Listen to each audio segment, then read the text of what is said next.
자, 문인화 교실입니다. 첫 시간에 사군자 중에서 난초 선 하나부터 하겠습니다. 자, 붓은 14호 정도, 14mm 정도가 가장 적당하고요. 우리가 난을 칠 때 난 하나가 굉장히 중요한데 난 하나를 잘 치시면은 무난하게 하실 수가 있겠습니다. 자, 항상 난을 칠 때 붓은 지면과 수직으로 되어 있어야 됩니다. 그래서 팔꿈치를 내 몸에 붙이고 하면은 붓이 뉘어버려요. 그래서 팔꿈치를 내 몸에서 띄워주시고 그래야 붓이 지면과 수직으로 섭니다.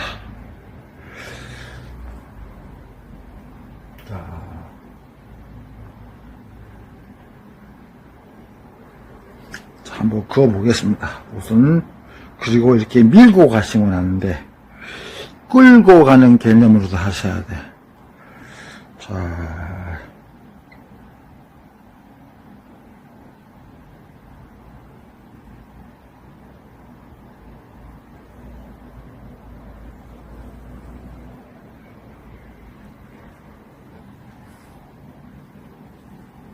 먼저 손을 그어 놓고 말씀을 드리겠습니다. 우리가 이렇게 앞으로, 손을 앞으로 이렇게 하면은 우선 미는 게 되죠. 미는 게 되는데, 손끝을 기준으로 해서, 손끝보다 붓끝이 먼저 나가면 진짜 미는 게 되죠. 그러나, 손끝을 기준으로 해서 붓끝이 따라오게 하면은 손이 먼저 가고, 붓끝이 따라오게 되면은 끄는 것이 됩니다. 끄는 거.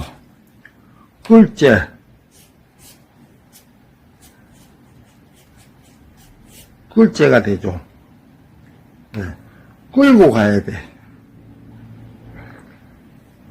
그래서 우리가 서화 동원이라고 그랬습니다. 서예와 회화는 그 근원이 같다 그랬거든요. 자, 우리가 문인화는 서예와 도구도 같고 하는 형식이나 뭐 용어까지도 같습니다. 그래서 우리가 문인화를 할 때 지극히 서예적이다. 서예에서 근간을 가지고 문인화를 하는 것입니다. 우리가 유화나 그런 서양 회화는 칠하는 개념이 되죠. 칠하다, 바르다. 근데 우리 문인화는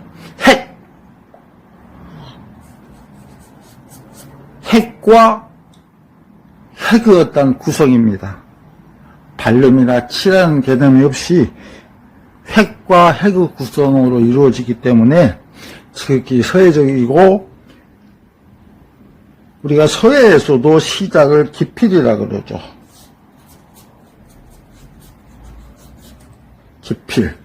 기필할 때는 반드시 역입을 해야 되죠.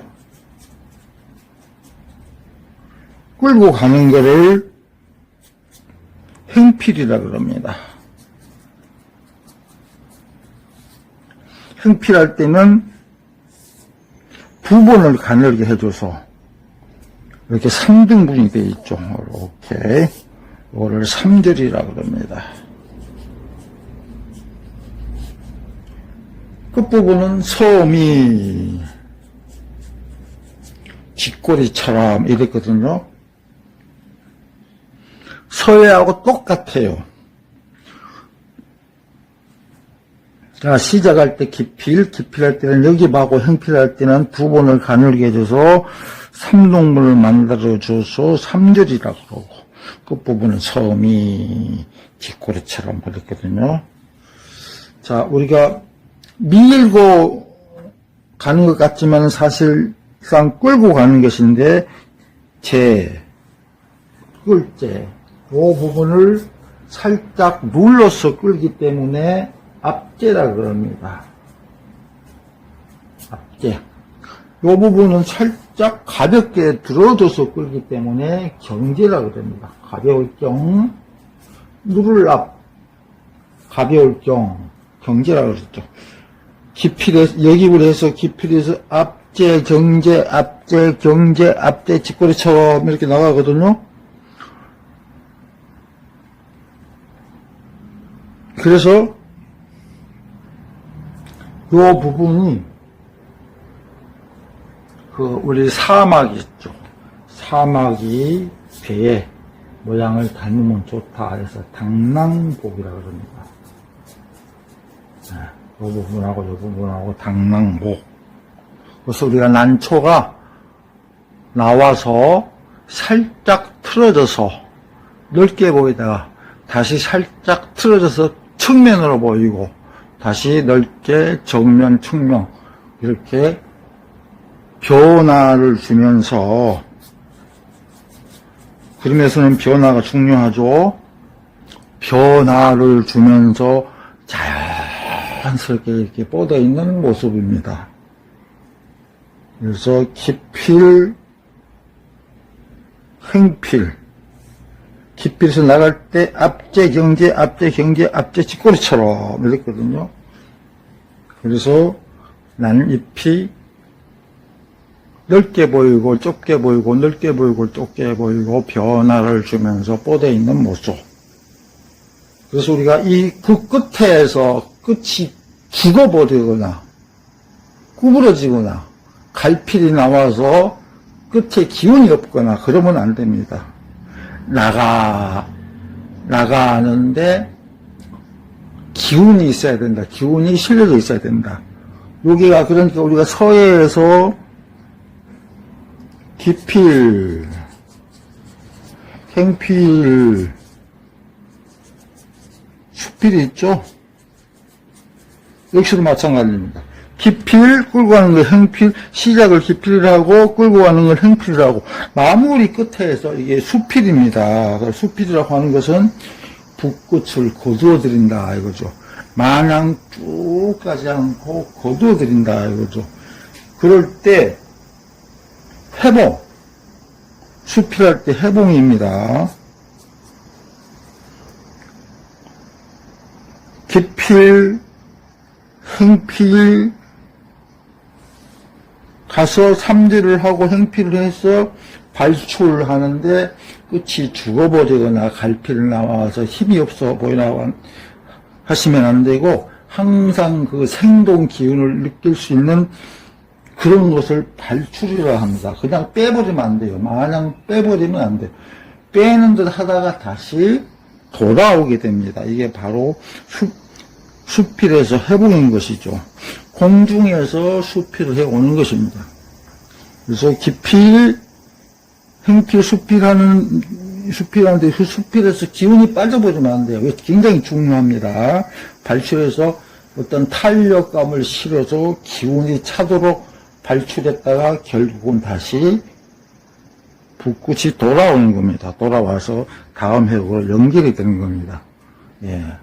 그러한 것들이 서법과 같다. 모든 우리의 그림의 어떤 형태는 방법이나 이러한 것들은 서법을 따른다 그랬거든요. 서법.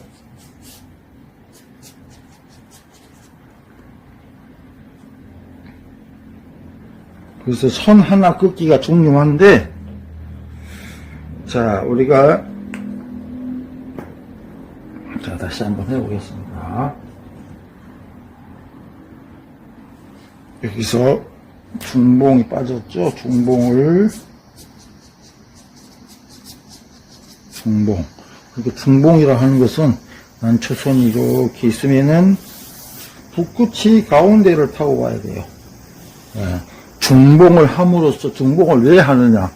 우선 먹선이 단정하고 먹색이 맑고 이래서 우리가 난초선은 철저하게 중봉으로 해주는 것입니다.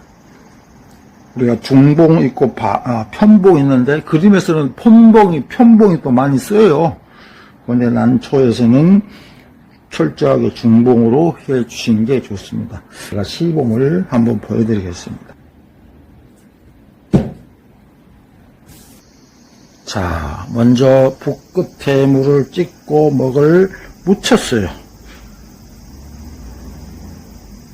지면과 수직으로 붓을 세운 다음에, 자, 기필 합니다. 기필할 때는 가볍게 역입을 해가지고, 자, 눌러주면서 압제를 합니다. 그 다음에 그 탄력감으로 경제를 합니다. 또 압제를 해요. 또 그 탄력감으로 경제를 합니다. 그 다음에 앞뒤에서 뒷꼬리처럼 마치 그 종이 비행기가 씩 이렇게 공중으로 날아가는 형태. 쫙.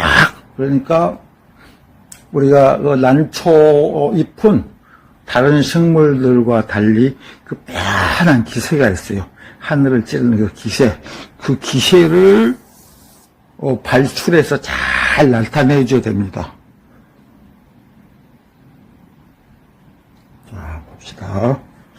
자, 수제를 세워서 이렇게 눕히거나 뭐 옆으로 이렇게 편봉으로 슬씩 굽히시면 안 돼요. 그리고 주의할 점이 선을 끊는데 이 손가락이나 손목을 쓰시면 안 됩니다. 절대 안 됩니다. 손가락이나 이 손목을 쓰시면 안 돼.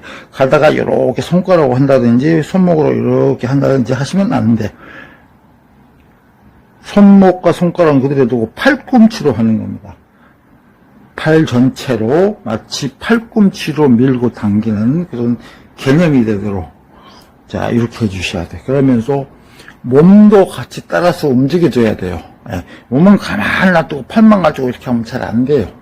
예, 그래서 모든 행위가 스포츠하고 일맥상통하는데, 손가락이나 손목으로 이렇게 손목만 가지고 하시면 안 돼. 팔 전체로 해주셔야 되는 겁니다. 이렇게 쫙.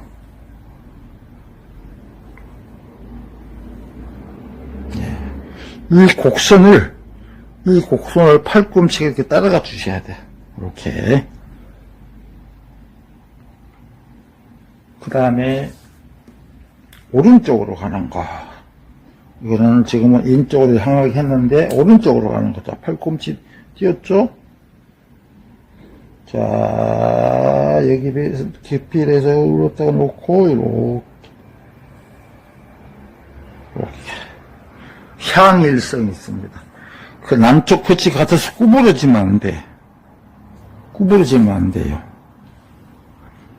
그 향일성, 항상 해를 향하는 습성이 있습니다. 모든 식물은. 그래서 여기서 구부러지거나, 그러면 풀이 돼버려. 그러고 기운이 죽어버려요. 그래서 기세가 확 살아주셔야 돼요. 예를 들면은 이렇게 잘 가다가 이렇게 한다든지, 그래서 이렇게 죽어버리고, 이렇게 끝에 죽어버리면 안 돼. 이거는 안 된다. 자, 탄력으로 들어주시고, 또 놓고.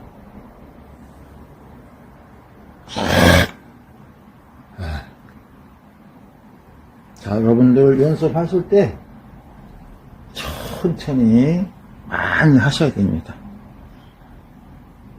수지를 세워서 철저하게 서해획을 걷는다 생각하시고, 모든 우리 그림의 어떤 이런 형태, 이런 법들은 서법을 따른다 했거든요. 그래서 지극히 나중에 쭉 나옵니다만은 철저하게 중봉으로 서해적으로 서법을 따라서 해주셔야 됩니다. 이 선이 아주 단정하면서 맑고 기운차죠? 이렇게 기운차도록 해주셔야 돼요.